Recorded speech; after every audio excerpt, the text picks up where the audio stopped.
Hello, people. Welcome, welcome, welcome. Kindly confirm you can hear me. Kindly confirm if you can hear me. Please use the comment section.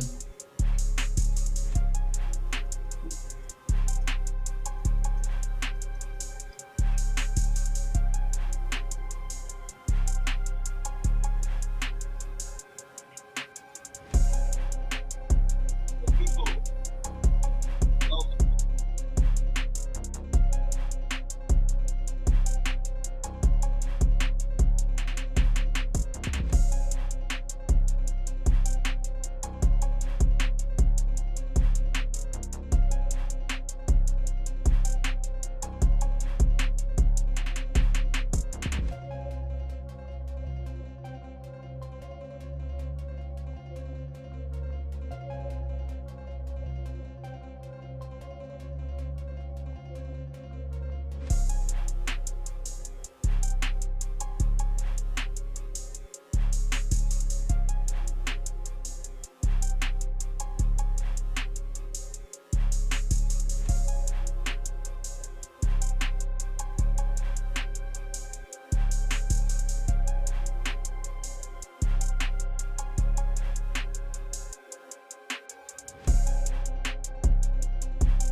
Okay, once again, so welcome everyone.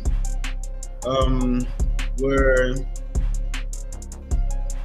we're just trying to buy some time for more people to join in. So um, help us share the link. I mean, to your friends, anyone you think would be interested in this conversation. Do help us share the link with the person, and let's have the person come on board. Let's go. Let's go. Let's go.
It's a tragedy that as the world outside school changes faster and faster, the majority of American kids are not being set up to succeed in the future that's coming.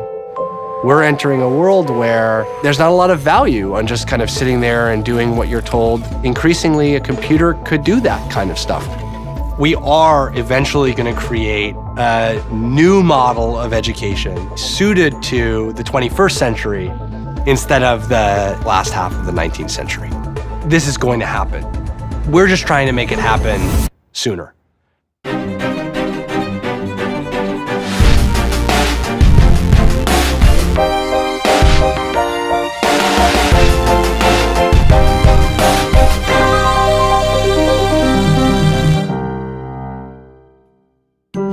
My name is Max Ventoa, and I'm the founder and CEO of AltSchool.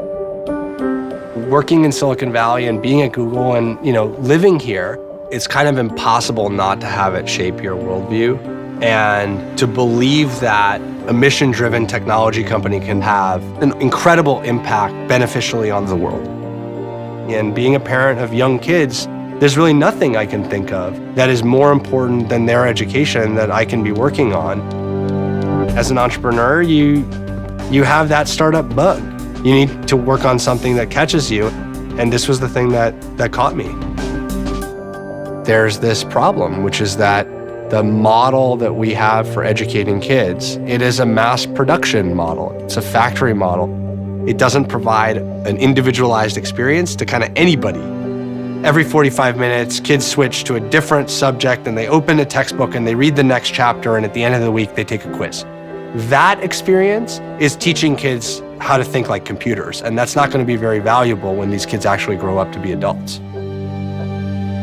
If you're trying to fundamentally transform the education experience, that is not something that you can just kind of whiteboard with a bunch of research and a bunch of smart people in a room somewhere. You have to learn what that model looks like.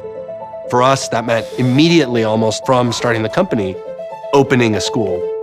And then we opened 3 more schools, and then we opened 3 more schools, and now we're opening 2 more schools that are focused on personalized education. Each child defines their own experience to learn in a way that feels natural, takes advantage of their curiosity, and that doesn't try and corral them to learn this thing right now in this way. And that's where technology plays a foundational role versus a superficial role. There are 2 tools that fundamentally enable personalization in our schools. One tool is called the portrait. So this is a representation of, all the things that are important about each child that different people can add to for curating a day-to-day education experience that's going to meet them where they are. That maps to a second tool, which we call the playlist, which is the kind of scaffold for each child's day. It's a to-do list and a calendar. It allows each child to decide, what order they do things, or they can decide what's on that playlist as they get older. It's allowing a child to have agency. None of us like being told what we need to do, when, where, how, with whom. There's nothing that's more demotivating than that. And if you're not motivated, you don't actually learn. There's no way to force a kid to learn. They have to actually go along with a certain experience. They have to actually think.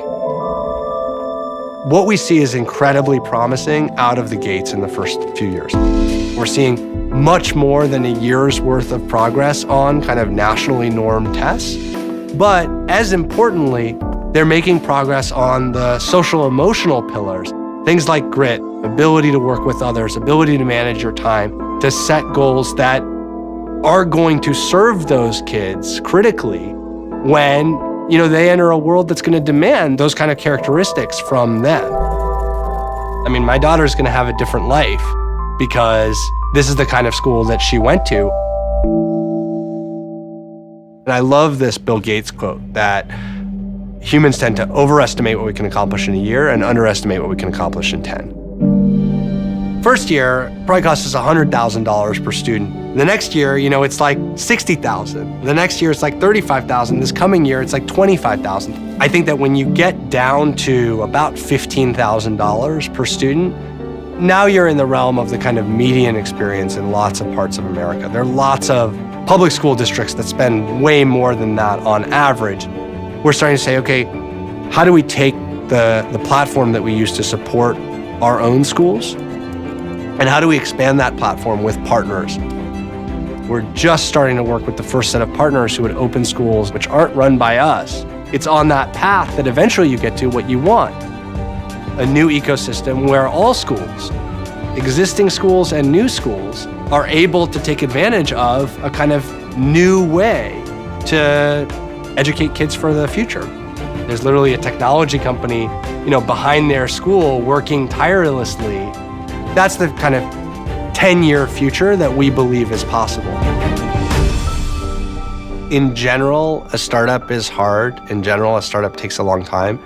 One that's trying to do something this ambitious in this space, that's twice as true, 10 times as true.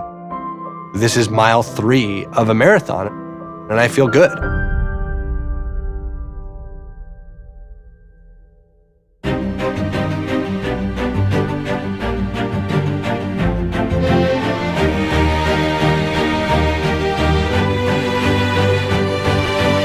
Hi, my name is KGD.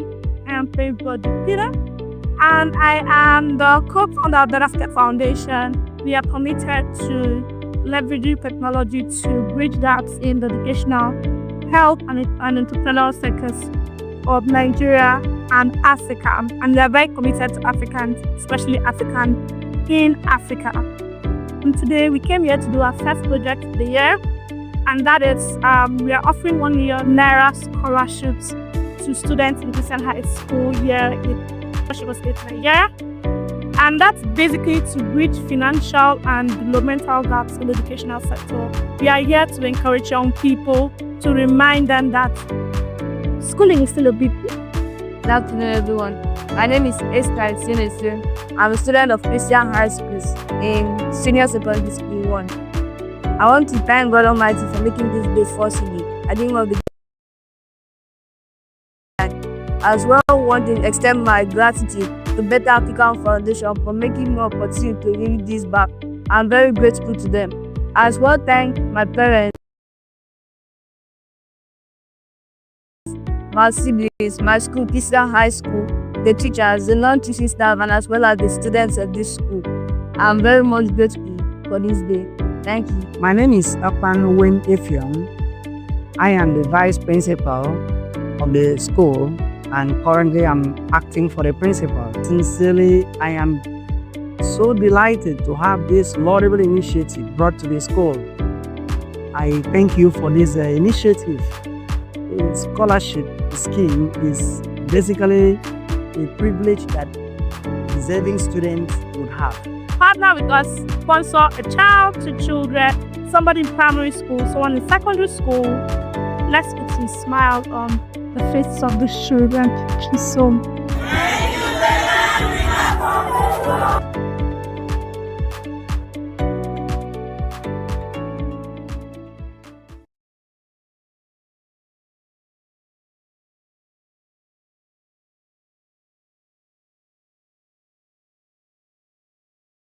Okay, people, good evening.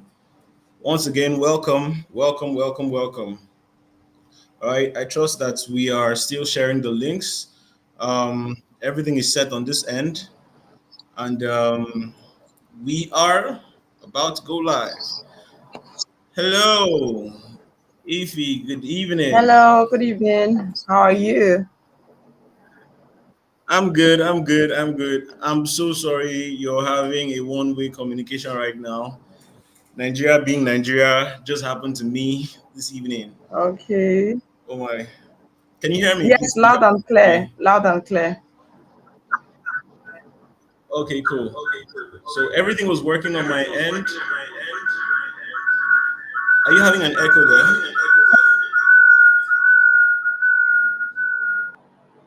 Okay. Are you having an echo? Yeah, it's okay now. It's okay now. Okay, cool. All right, so everything was good on my end until about 30 minutes ago. Okay. And then I mean, what's it called? My backup power just went off, and I don't know what's going on. So I should have it restored any second. Just give me a sec. Okay.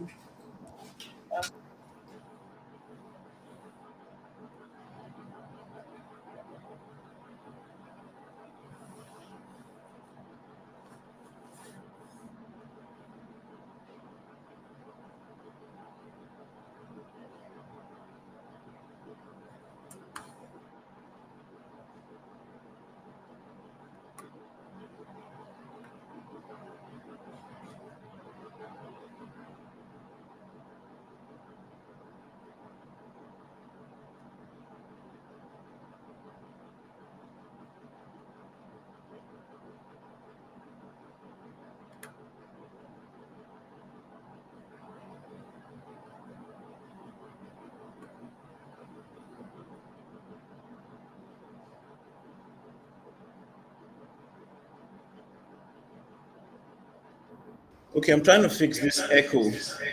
Okay. Are That's we live my, on YouTube yeah. yet? Or it's not live yet? Yes, we are. We are. We are. Okay.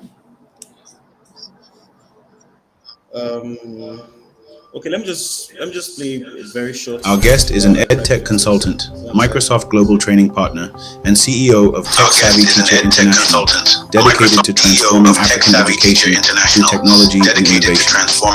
With over 8 years in EdTech, she has empowered educators via the Microsoft Certified Educator Program and partnerships with institutions like African Leadership University. She has hosted 17 masterclasses across Africa and the Middle East, spoken at eLearning Africa 2024, and featured on the Silver Lining for Learning podcast. As founder of BIG Girls Foundation, she equips young Nigerian women with digital and entrepreneurial skills and runs the Animation Kids Club to nurture children's creativity. Her focus includes digital transformation, mentorship for women leaders, and AI implementation. Her upcoming project is a platform to connect African teachers to impactful professional development with learning incentives. Now let's welcome to the Better Africa Growth Series, Obidi-Essien. Welcome to the Better Africa Growth Series, Obidi-Essien.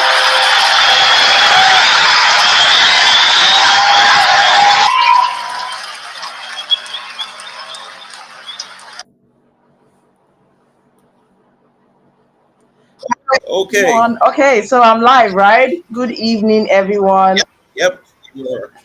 Okay, so thank you so much for the great introduction. And I'm Obidi-Essien, and I believe I've been well introduced. I just want to say thank you so much to the organizers of Better Africa for the honor and privilege of having me on this platform. And I just want to say that as we go on, I believe that you would connect with the message and you would run with it, because the whole essence of this, program is to ensure that we leverage technology, we leverage the benefits of the age that we are in to advance our careers and to impact mankind meaningfully.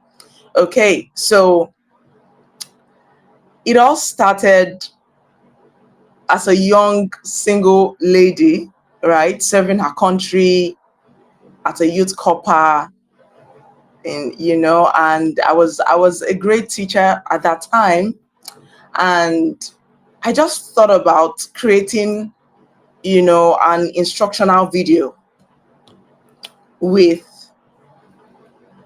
my phone, and I just placed my smartphone in front of me and started creating. I was talking to my phone and I was really passionate, right? I was so excited about what I was doing. I was teaching children in grade school how to multiply by 9 using a finger trick. And after I was done, I just thought it wise to upload it on YouTube and, make it public. And to my greatest surprise, few months after that, or a few weeks, a child in grade 5 walked up to me. That she was our neighbor at that time, and just said, Miss Ify, I know how to multiply by By 9, I watched your YouTube video. And I was like, what? That was supposed to be a coincidence, but it was supposed to be something that was passive, right? But that moment right there marked a significant change. It transformed my mind. It kind of, led to me starting up Tech Savvy Teacher International. I told myself, if this child could learn from the comfort of her home, from a digital device, that means learning can never be restricted within the four walls of the classroom. A lot of innovations and ideas started popping out from just that singular, powerful experience. I started imagining a lot of children, who were going through different learning challenges, and how powerful an audiovisual material can transform their learning experience. And this is how it started. And I said to myself, every teacher must automate instruction. Every teacher must digitize her learning material or his learning material, because only then can we take learning beyond the four walls of the classroom. Only then can we automate the learning experience. Only then can the African teacher be automated. And I took with me this passion, and I told myself that the best and fastest way to replicate this powerful innovation in education was to replicate myself in thousands of educators. And by the grace of God, 8 years from that time, I've been able to achieve that, and I'm still doing that by the grace of God. And it was a powerful experience, seeing how much an audiovisual material could potentially, change the dynamics of a child in the classroom. And that's how the Tech Savvy Teacher International vision came to be. And I just went on and on. We went from one master class to the other, and in between all that, we experienced some challenges, then there was the digital divide and all of that. Some teachers did not have the laptop, but they had their smartphone. So I said, look, there's so much you can use your smartphone to achieve. And we started having training programs, on how teachers can maximize the use of their smartphones. And we made leveraged open-ended resources online, and teachers, across Nigeria were super impacted each time we had our master classes and training programs. And yes, the COVID pandemic happened. And, I remember, having sessions with parents on how to pivot, on how to navigate the difficult times of the COVID. And just before the COVID happened, by the grace of God and by the leading of God, we actually, I took with me some school leaders to Dubai, to the United Arab Emirates. And we went to Dubai to explore what education was. And we just got talking and brainstorming. Myself and some school leaders from Nigeria, we started brainstorming about how we can take learning beyond the four walls of the classroom, how the schools in Dubai were flipping their classrooms, and we just got excited. We're talking about it. Little did we know that COVID was going to strike. Little did we know that we're going to be hit by the COVID. Immediately we got back to Nigeria. This was March, 2nd of March. Believe you me, COVID pandemic happened. And everybody was like, how did you know? How did you know COVID was going to happen? And school owners that accompanied us to Dubai, the educational tour in Dubai, they were able to navigate that period seamlessly. Why? Because they were able to acquire the needed skill set that they needed to navigate the COVID pandemic period. They were leveraging learning management software applications. They were able to navigate between the in-person lesson and the online lesson. And it was super beautiful. It was so beautiful. And look at now, being in the era of technology, I can see the amazing impact of artificial intelligence in education. I see from, as a mother, how I'm able to leverage, ChatGPT as my home assistant. I mean, leveraging ChatGPT to read bedtime stories to my children. And it's just such an amazing encounter. And I just see how critical the role of AI is. And I said, wow, 5 years ago, we didn't have this. And what is happening now? What is going on now? And I keep on telling, school leaders, because when from time immemorial, when I started out, replicating my tech skill in a lot of teachers and educators, I realized one thing. I realized that the mindset of teachers, the mindset of educators, the mindset of the educational stakeholders, talking about parents, talking about policymakers, talking about classroom teachers, talking about the school leader, was pivotal in transforming education, leveraging technology as a tool. So in every training, in every conference, in every opportunity to speak to the heart of teachers, I found myself walking here. I found myself going to the engine room. I found myself speaking to the soul, connecting with the African teacher, telling them how much more they were, because there will be no impact without dealing with the mind. If you see yourself small, there is so much you can do. There is so much you can do. So we discovered, myself and my team had to work. Personally, I had to work on the minds of teachers. And I remember on one of the master classes we had, that was in 2019, in a school, I saw how teachers were so, afraid of just the thought of technology. And what we were able to do was to demystify the fear, was to, tell them that, look, technology is possible. Using technology in education, using technology as a teacher, it is not rocket science. It is easy. It is for women. It is for men. It was not just the men, dominated industry. A woman can be tech savvy. A teacher can be tech savvy. A teacher can leverage technology to empower herself, himself. I remember creating an audiovisual course, an online course, and just waking up to see that people were paying for my courses even while I was asleep. I said, wow, what a way to transform humans. It was such a beautiful transformation and experience that I said, look, I cannot and will not keep this gold mine to myself. And by the grace of God, we've been actually able to impact thousands of educators with the skill.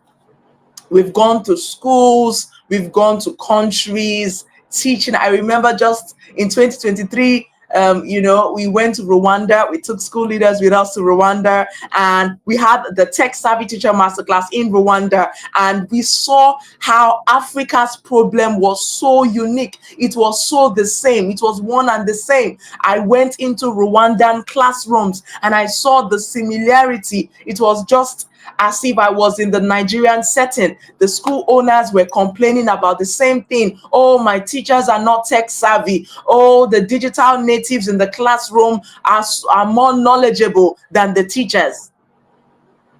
And during the master classes, we saw how educators who were Rwandans were super excited, were super charged up, were super skilled with emerging technologies like artificial intelligence, like digital content creation.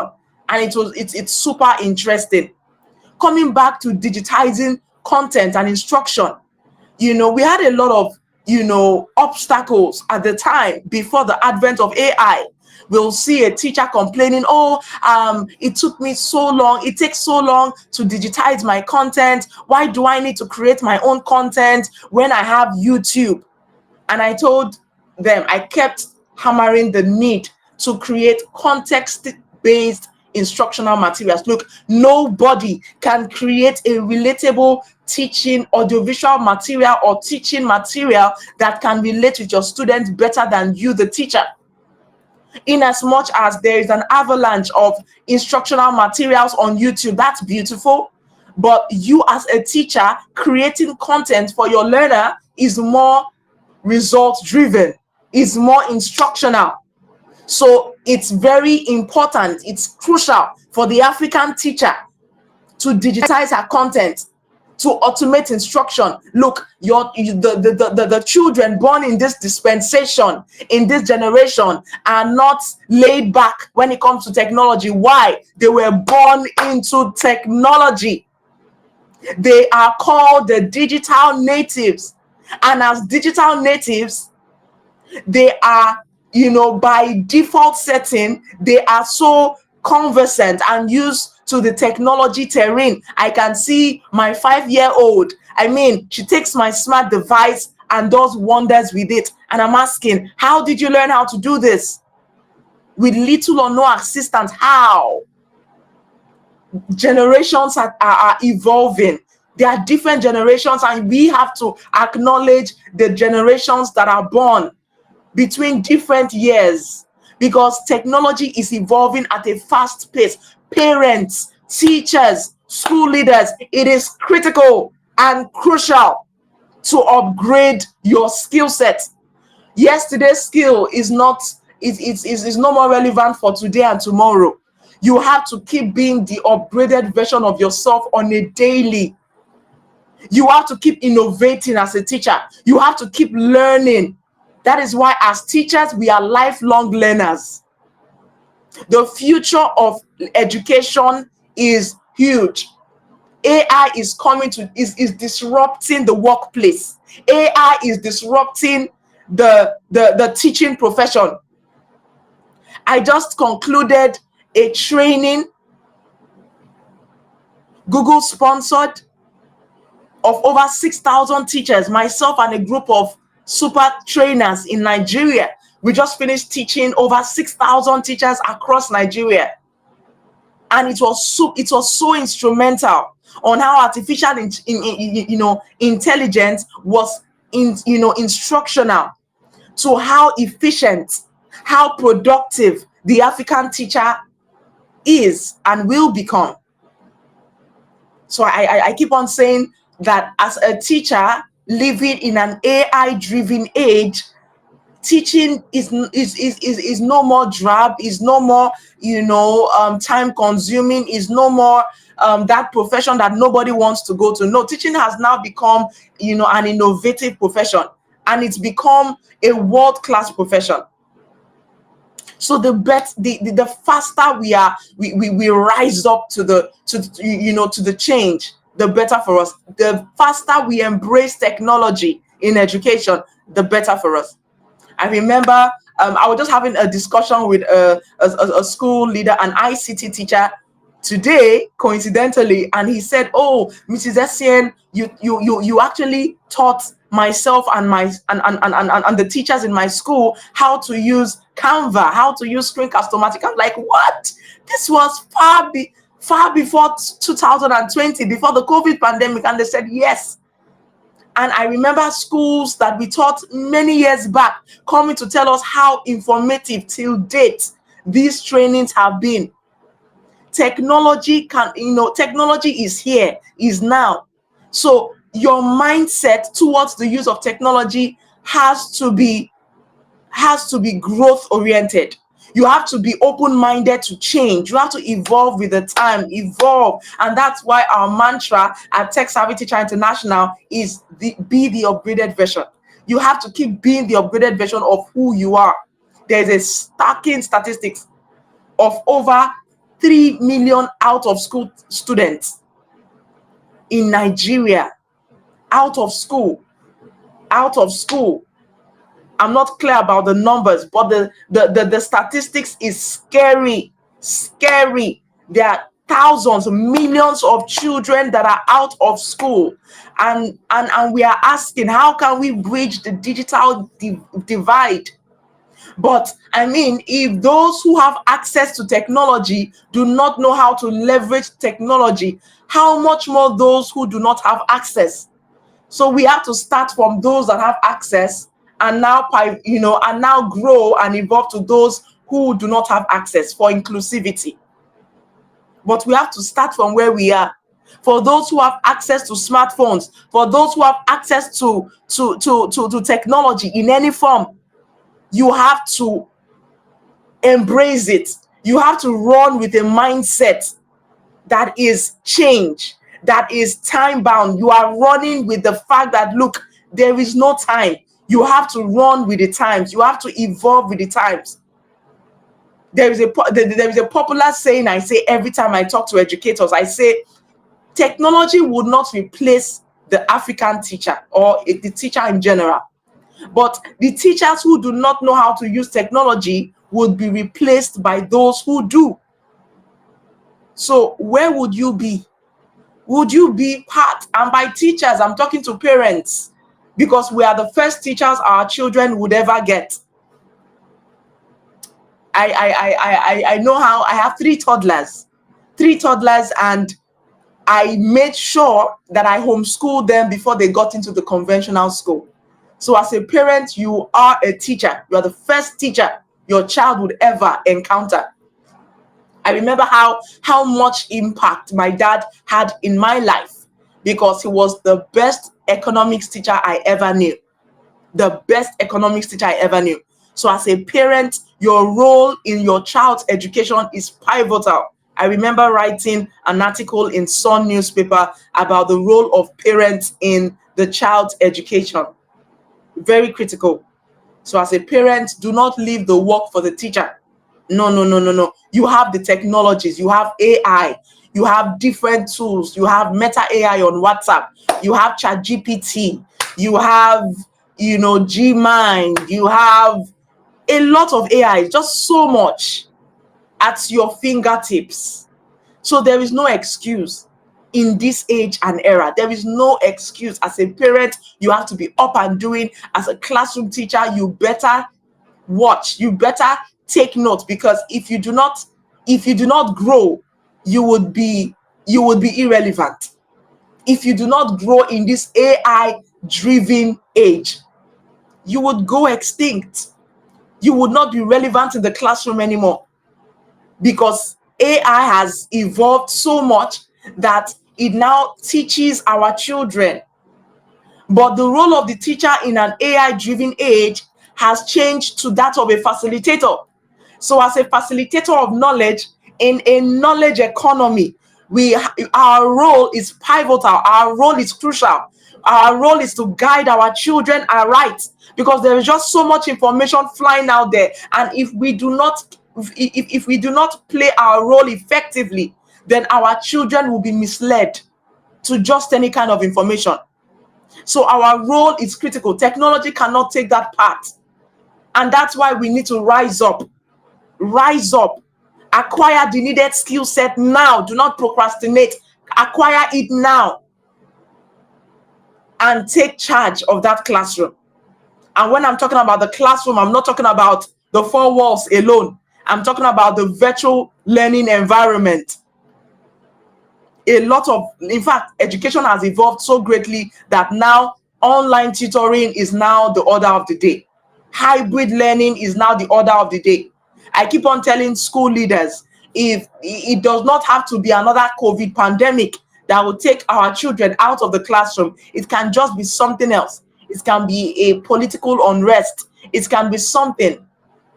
But the earlier we are able to navigate between the in-person and online terrain, the better for us. The earlier the public and private sector comes together to collaborate effectively, to strategically bring heads together, put heads together to create innovative technologies, the better. So it's important now more than ever. The use of technology in education has to be embraced holistically. Every stakeholder has to come together, not leaving one to do the work, bringing our resources together, collaborating, education technology companies collaborating. We are stronger as collaborators than competitors. So every stakeholder just has a critical role to play. We have a critical role to play. I remember a very transformative moment for me. This was when I was invited to speak at e-learning Africa. That was in Rwanda. That was just last year. And for the first time in my educational career, I saw how important tech, it was not actually that I saw the importance, but it just dawned on me at that time, because I was speaking to an international audience, and it dawned on me so strongly that, look, everything we've been talking about, we've been teaching about, we've been training about since 2017 is so crucial in the African education system. I see a South African talking about the problems in their country. I see a Ghanaian talking about the problems. I see a Rwandan talking about the problems in in the continent. And we were brainstorming on how we could, bring about changes and solutions in the African education system. And it was very, it was very, insightful for me, because if the drivers of technology are not empowered, we're not going anywhere. If the drivers of technology, who are the drivers of technology? Teachers, parents, the schools, the policy makers. What kind of policies are we making in education that is driving the needed change and transformation? So everybody has to come together, work together to ensure that education offers a holistic solution, an inclusive solution. There's so many out of school children. There's so many children with disabilities. How can we bring everybody together to benefit in this digital age? I mean, if technology is not making what we're doing faster, more efficient, then I don't think we should be, in this time and age. So we have to leverage what is made available to us in this technology dispensation. It is critical more than ever for education in Africa to run with the speed of light. And I believe that, looking at it from a foresight, having that foresight, I have that vision that Africa would be a great learning hub. Africa would bring about a lot of educational solutions that Africa needs. Africa would be very rich, when it comes to human capacity development. We have the people, we have the human capacity, we have the youths, we have the strength of our youths. So what do we do in such an economy? Our innovation has to be blended with strategic partnerships. It's critical more than ever for the innovators of education to come together to say, what are the challenges and how can we innovatively create solutions that will solve the challenges that we are facing in today's world. So collaboration is the new gold. Parents, technology would not go, it would even keep evolving. So we have to grow with the change. We have to grow with the change. Parents, should not stop learning. Teachers should not stop evolving and learning. School owners should not stop training. There has been a very, very, huge roadblock when it comes to teacher training in our school system.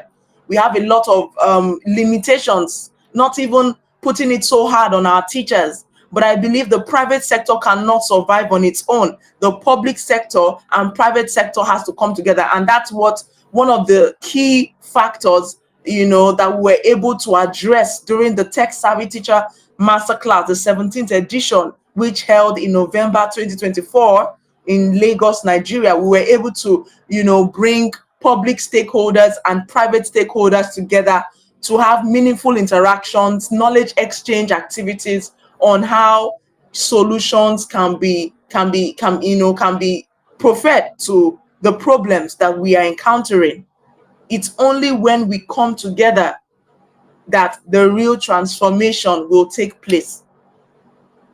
Now, you might be wondering, but how can I even start It's a long, it's a far journey. I mean, I've not used technology. I'm not used to technology. I find it difficult using technology. I want to advise you to start where you are. The use of your smartphones. What are you using your smartphones to do? What are you using WhatsApp to do? There is Meta AI. So there is AI embedded on your WhatsApp. There are so many, an avalanche of AI tools on your Play Store, on your Apple Store. Use them and start transforming your world. So many software right now, so many platforms, so many innovations are leveraging AI to fast track their processes. So what are we waiting for? It's a beautiful time. It's a beautiful time to be tech savvy. It's a beautiful time in the history of mankind to acquire digital skills. There are so many free online courses available at your fingertips. So we really don't have an excuse. We really don't have an excuse. So parents, school leaders, teachers, let's get to work. Let's have a mindset of constant growth. Let's propel each other to growth. Let's not stop growing. The moment you stop growing, you die. Physically, intellectually, you don't have to die physically, but intellectually, the moment you stop growing, you die intellectually. And when you talk about intellectual death, it will lead to lack of relevance. You stop being relevant. So you keep honing your skills constantly. That's a very huge advice I have for you. Keep honing your skills. Never stop learning. Never stop growing in terms of tech. Be inquisitive. Understand the tools that are available to us, because we cannot give what we don't have. The more we have, the more we give. And that is the passion behind what we do at Tech Savvy Teacher International. We understand fully that the people, the ones at the receiving end, are our children, are our future leaders. And if we do not make the right choices when it comes to capacity building and development, we would not really do justice to the cravings and desires of the generations that are coming and that have come. So I want to give you my final takeout is to become constantly the upgraded version of yourself when digital skill set is concerned. Thank you so much once again for the organizers of this great foundation. I really acknowledge the efforts put into transforming education, and this is a great opportunity. And I just want to hope and pray that my session tonight has added more value and impacted on your life. Thank you so much for having me once again.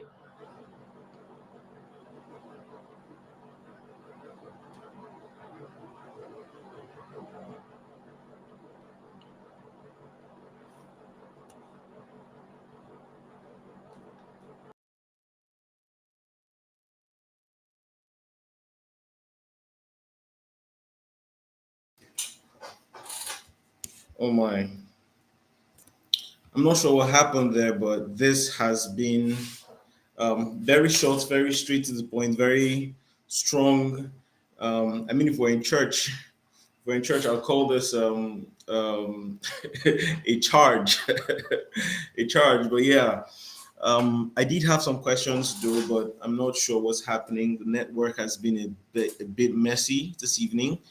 And once again, a very quick apologies to, for those of us who joined us earlier. You will remember that we had a bit of a hard start at the beginning. I mean, eventually Nigeria happens to everybody, But yeah, this has been a very wonderful session. At the back end, I have been listening in, and I really do wish. I don't know what's happening. I think it's the network has bumped her out, because it also bumped me out for a bit there. But let's see if if we're going to have our guests hop back into the room for a bit. But if that's not happening, that's all good. But did you guys get value? I mean, I saw some comments in the chat. Yeah, become the upgraded version of yourself. I mean, if you've been following the series, you'd realize that there are very strong similarities between some of the things we discussed in previous sessions and this one. One of the strongest points for me was, let me see if I can find that. Hang on a sec. Yes, this was one of the strongest points for me when she said, become a facilitator of knowledge in a knowledge economy. Become a facilitator of knowledge in a knowledge economy. And if you remember, when we're having the session last week, I did mention something about facilitation, right? When I talked about the pyramid of tech, right? The tech pyramid. And I talked about the fact that the higher you go in the pyramid, not just of tech, just call it of life, right? And I remember I used the Uber model, right? The Uber model and the Airbnb model, right? Where I talked about the fact that Uber does not own vehicles, right? However, what Uber does is that it facilitates the connection between owners of vehicles and those who need transportation services, right? The ability to facilitate that connection is all that the Uber business model is about, right? And I mean, it's super striking how that has that singular act, as simple as it is, has made Uber, I mean, $1 billion company, right? Same thing with Airbnb, right? Airbnb does not own, real estate, as the case may be, but it's a real estate business. All it does is to facilitate the meeting of those who need accommodation and those who own accommodation, right? And this is basically what she was talking about when she said, become a facilitator of knowledge in a knowledge economy, right? And it's ironic because you would think that the advent of artificial intelligence, and I mean, you have ChatGPT, you have Cloud AI, you have, I mean, you name them, countless tools. You would think that the introduction of these tools automatically confer or automatically imply that knowledge will become increasingly available. But ironically, that's not the case, right? And that wouldn't be the case, right? Knowledge, these tools, yes, they are designed to facilitate, knowledge and make knowledge more easily available, but there's something about the evolution of what I call it the mind or man, right? That makes us naturally downplay things when they are easily accessible, right? When they are easily accessible, we do not take advantage of things. And so I think I would say, I mean, it's not verifiable though, but I would say that it is innate in us to seek for difficulty, right? I mentioned this in the last session we had when I talked about the fact that so much of what you're looking for is very easily accessible, even on YouTube, if you could just dare to look for it, right? But when you go on social media or when you go on YouTube, what are the things that take up our space or take up our attention the most? Oftentimes it's comedy, right? Comedy, football, just depending on what your what your proclivities are, and the country hasn't made it so easy for us not to be nonchalant, right? Because right now everybody's just looking for a breather, right?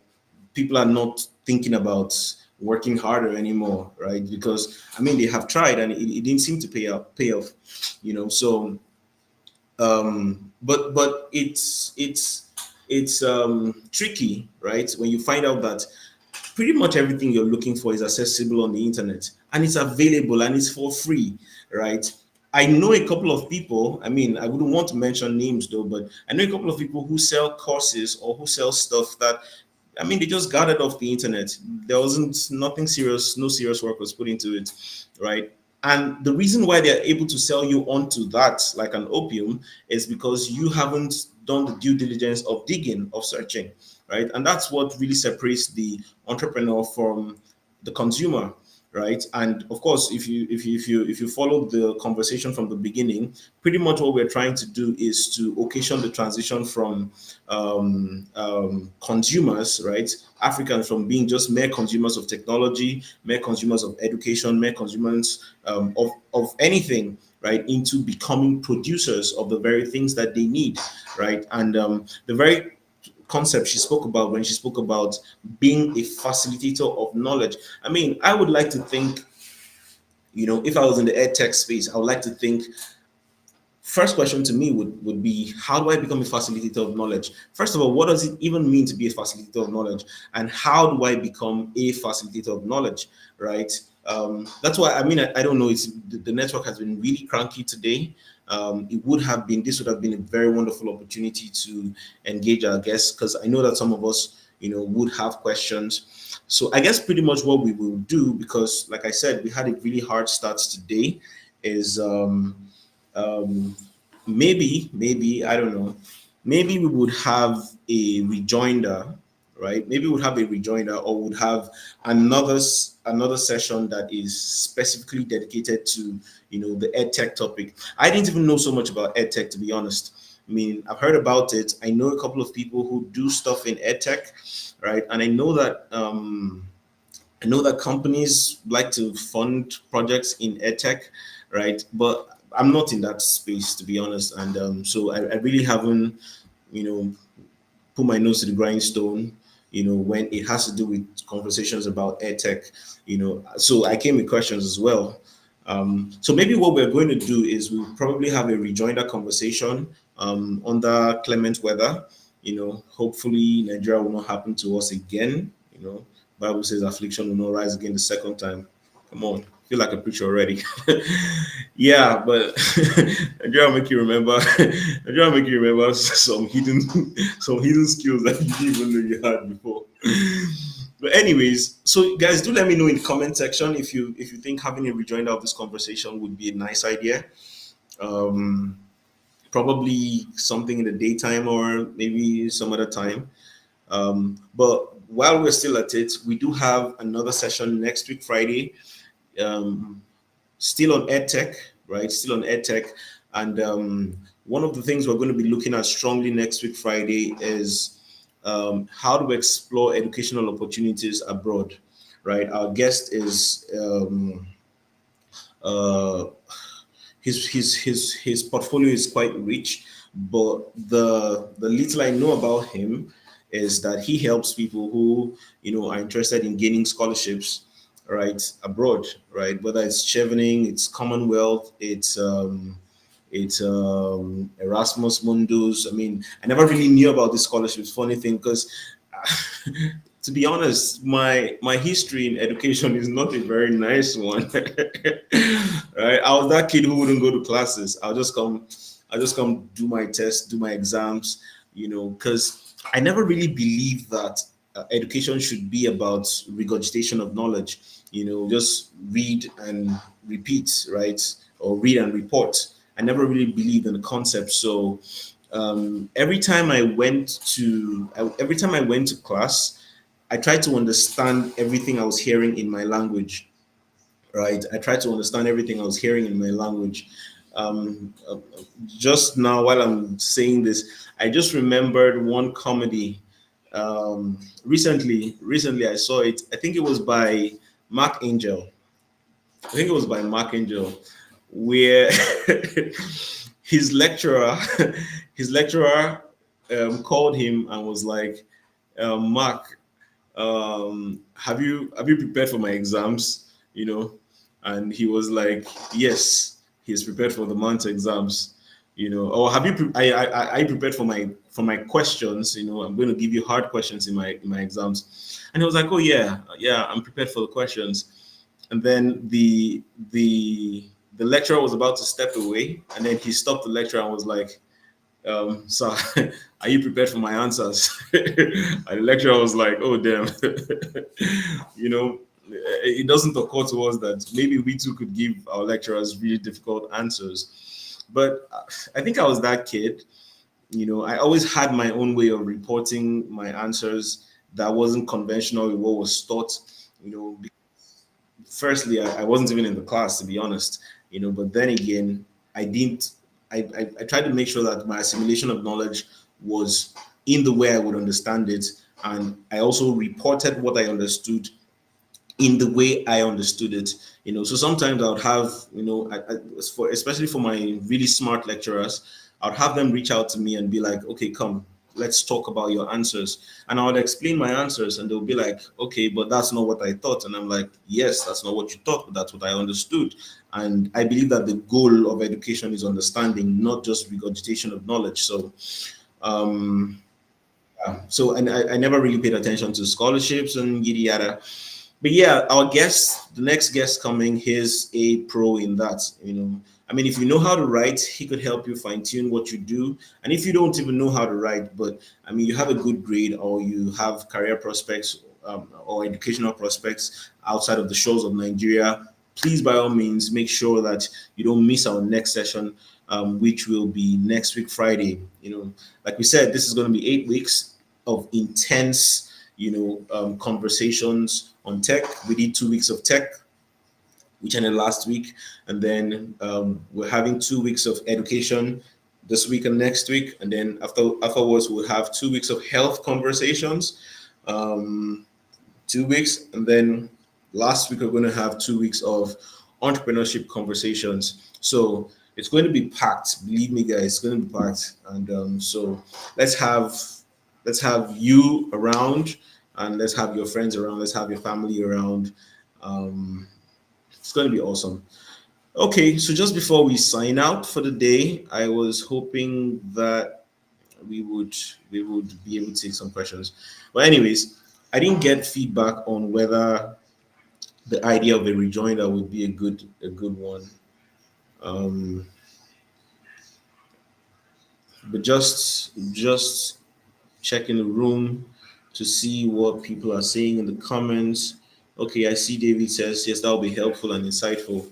Okay, cool. So we can make that happen. Just before we hop off, did you guys get value today? Just let me know. Would you vote that we just end the series already? Would you vote that we just end the series already? Talk to me, guys. Or we should continue. Bring on more impactful speakers. Bring on more impactful speakers. Just a sec.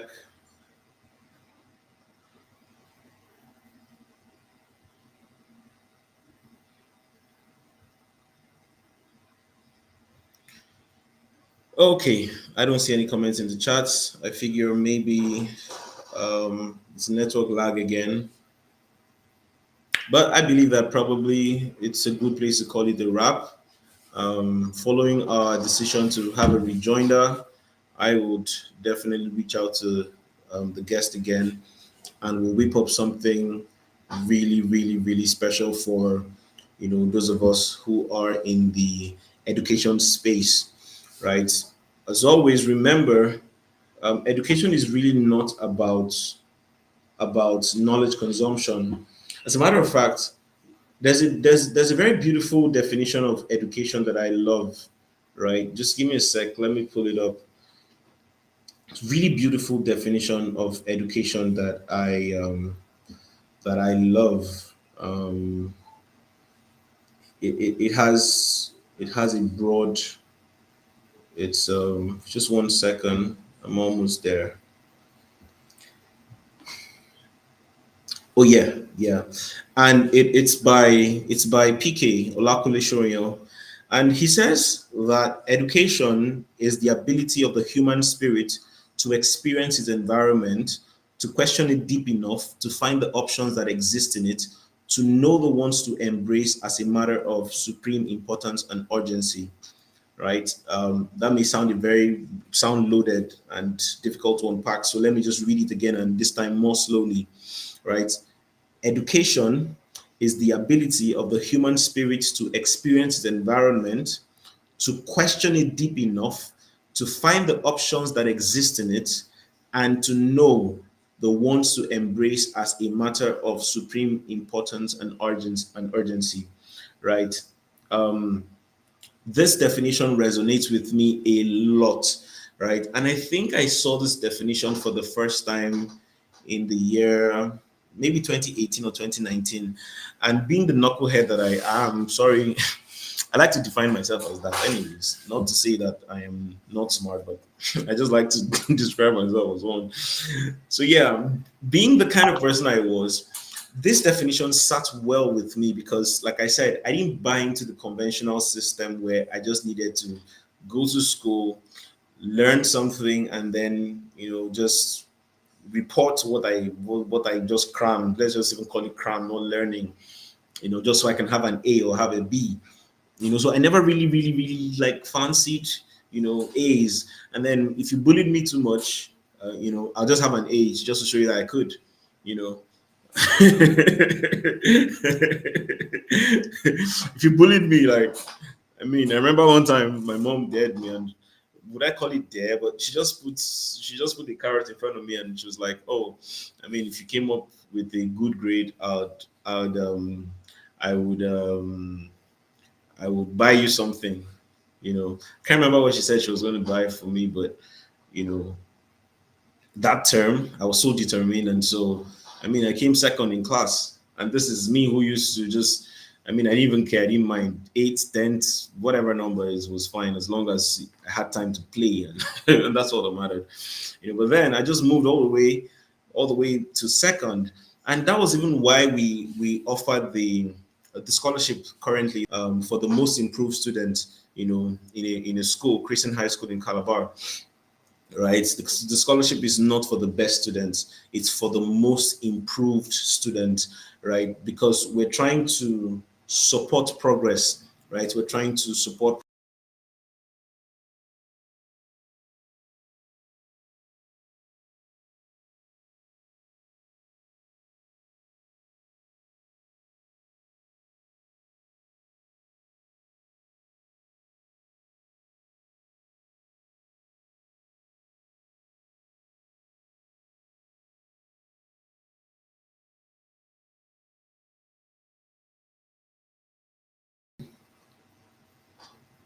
Yep, the network is getting cranky again.